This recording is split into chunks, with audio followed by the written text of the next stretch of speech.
kasi napagpintangan po nila ako. Napag? Pintangan po. Bitangan ka lang Kuha ko dun sa wallet. sa wallet. Wala po sila kasi tiwala sa akin.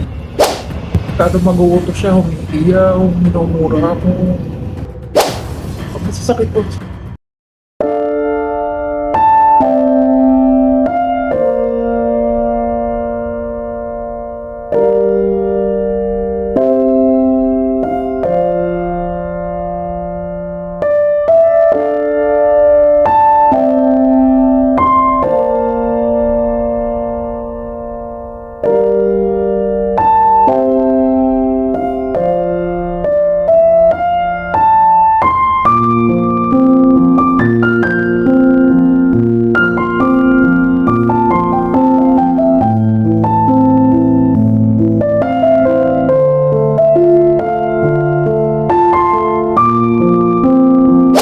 Basahan lang daw po ako.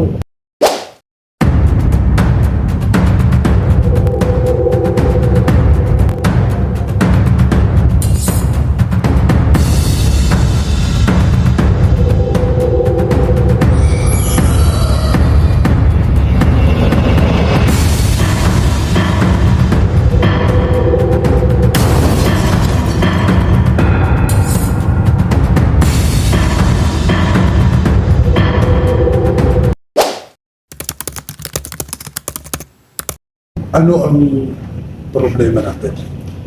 Ay, ano po kasi napagpintangan po nila ako. Napag? Pintangan po. Bitangan ka lang Kuha ko dun sa wallet. sa wallet. Tinapon po kasi nila sa baso. Sino ang nagtapo ng wallet sa basura? Hindi ko po sure kung sino. Basta Nakita? nakita ko lang po. So nakita mo yung wallet sa basurahan, tapos Ipinlastik ko po. nilagay mo sa plastic, tapos Pinicturan ko pa nga po, pinanong ko. pakilakasan po. Pinicturan ko po siya, tapos Pinicturan mo, tapos pinasauli niya sa akin, pinlastik ko. Tapos lahat po ng kukunin ko doon, lahat, kanino mo isinuli? doon po sa matanda. Sa matanda, yung nanay. Lalaki po. Ah, Kasi lalaki. wala po yung nung matandang lalaki. Ano? Ang sabi ko, Shupi had sa bala. Oh, marunong ka mag-Arabic? Marunong Sa ako abroad ka? konti. Ano, Ilan taon ka sa 8 months po ako sa Kuwait. 8 months sa Kuwait.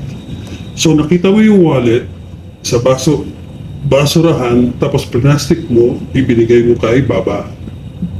Okay, tapos ano nangyari? Simula po noon, wala po sila kasi tiwala sa akin. Kada papasok po ako dun sa bahay, dun sa kwarto nila, Ilang buwan ka na ba sa kanila o ilang araw? isang buwan pa lang po. 1 month pa lang. Okay. So papiling mo wala silang tiwala sa'yo. Tapos, Kada papasok ako dun sa room nila, sinusundan ako ng matanda, naka-wheelchair lang siya. sino matanda naman to? Yung lalaki? Matandang babae. Ay, yung babae naman. Matapang po yung babae. Okay. So ikaw ay naninilbihan sa dalawang mag-asawang matanda? Sa nanay tsaka tatay? Ayaw po ako ng matanda. Kada mag-uutos siya, humiiyaw, minumura ako. Okay. Sige. Ano ang mga murang sinasabi? Kaso choke pa. Masasakit po sa salita. Anong mga salita? Tapos sabi niya, Insyaallah, mapimok. Mapes? Mapimok. Mapimok? Wala na po isip, gabiya. Anong OEC? Gabiya, bobo. Akala ko OEC. Tapos ano pa mga sinasabi? Marami po siya sinasabi. Aswad, muskila. Lagi po sinasabi niya sa akin, Minsya pa, sila po mag-asawa matanda. Basahan lang daw po ako. Paano pagkasabi na basahan ka na? Basta sabi niya, Minsya pa, sasabihin ko. Minsya pa. Minsan? Pinaparinig ko ng video. Parang silang parinig lang po nila. Ilang taon ba yung mga matatanda? Matanda na po, naka-wheelchair lang. Mga isa tansya mo lang sa tingin. Siguro mga 80 po. Mga 80. Yung babae. Tapos yung lalaki, Yung lalaki po, maintenance na lang po sila ng gamot, mga nakatukod na lang po, naka-wheelchair. pati yung lalaki ganun magsalita sa'yo. Oh, ang problema nga lang po, yung matanda na babae, masyadong matapang, masungit. Mhm. Pag mag-uutos, Hindi ka naman mahahabol niyan pag tumakbo ka. Naka-wheelchair. Joke lang natin. Okay. So, ano pang mga reklamo? Tapos lagi po nilang sinasabi sa akin. Nung una ko pa lang pagdating doon, sabi ng matanda, muskil lang sabi. Pero problema lang daw po ako. Sabi, So, ayaw ba nila ng katulong? hindi ko po alam. Basta ganun po na nakikinig ko sa akin. Okay.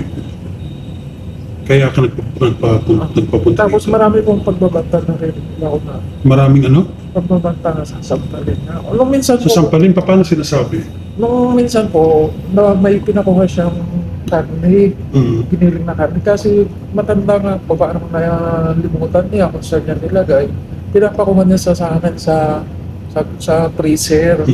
Ay hindi, sa ano, sabi niya, Sa ref. shoot, ano, hati, sabi niya talaga, sabi niya, ano, kailangan po po doon sa, ano, sa ref. Eh, yung pala, doon naman po pala nakalagay ang mga karne sa freezer. Yun, nagalit po siya sa akin, hiniyawan niya ako. Tapos ginanto niya sa ako. Sabi niya, yun, mati mo, sabi niya sa akin. Doon po ako napahiya. Okay. Hinayaan na po niya ako nagsampa. Ano gusto mong mangyari, ate? Eh, Sana.